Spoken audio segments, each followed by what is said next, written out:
life has immediately changed. Forever. There's no going back from that.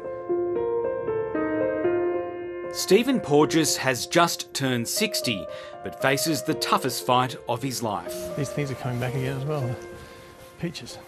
The former chief executive, now living in Orange in New South Wales, received a shock cancer diagnosis 5 months ago.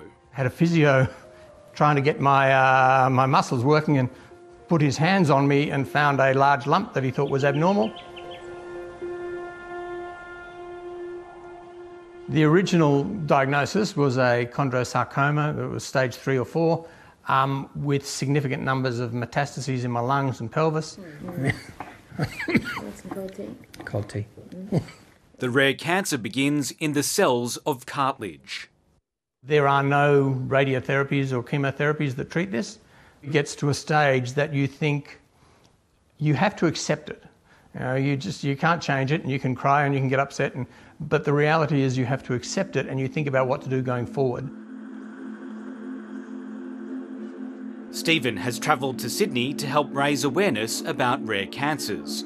Experts say rare and less common cancers account for half of all cancer deaths in Australia. There are a lot of different rare cancers, and if you put them all together, they're the single leading cause of cancer death, considered as a group. Stephen and oncologist Professor David Thomas began searching for a drug which may be able to treat Stephen's cancer. They found one overseas, but it came at a huge cost. The original quote we had was for $80,000 a month, and that's for every month for the rest of your life. That's obviously ridiculous. Under compassionate relief, we've ended up getting the drug for only $50,000 a month. This is not something that is feasible for many people in the country. If you happen to be a billionaire, great. Stephen had to look overseas because while the drug is approved in Australia for use on another cancer, it's not yet approved for Stephen's specific condition. What's being tried here is to see whether the drug that works in one cancer might work in another rare cancer. We end up with people paying vast amounts of money out of pocket. When the drug is sitting on the shelf in Australia, there's just no mechanism to get it there for their particular type of cancer. The drug was also not being trialled on Stephen's cancer in Australia. Chondrosarcoma is not a disease for which we have good treatments at present, so we desperately need them. But we need, as a system, to find ways to increase the number of clinical trials that our patients can access so that they can get hold of these drugs and find out whether they work.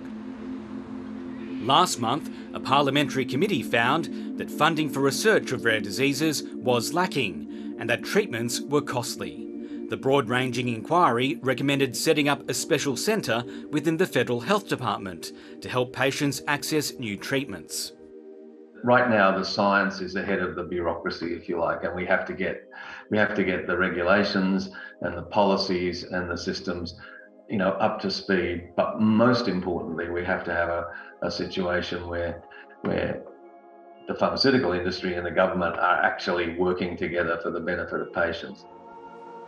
Stephen says the government must do more to make it easier for patients with rare cancers to access affordable treatments. Patients of last resort, if a drug is recommended by their oncologist, those drugs should be made available to patients. The whole system needs to change, and if we can find a way to change the system, I think the future for rare cancer patients in 2030 is going to be radically different from what it is today. The Federal Health Department has told 730 the government is considering its response to the inquiry's recommendations. It says the government has invested $14 billion overall on listing new drugs on the Pharmaceutical Benefits Scheme, including for rare cancers, and this year committed $27 million for rare cancer research.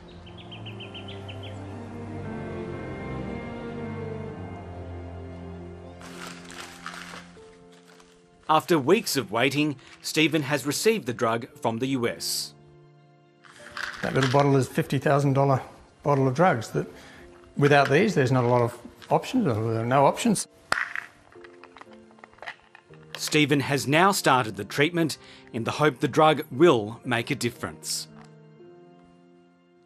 It's not a guarantee in that it's still in trials, But there is a guarantee that if I don't take it, there is no hope. So therefore, you absolutely have to take it. And if it's got a 30% chance, then, you take that 30% chance.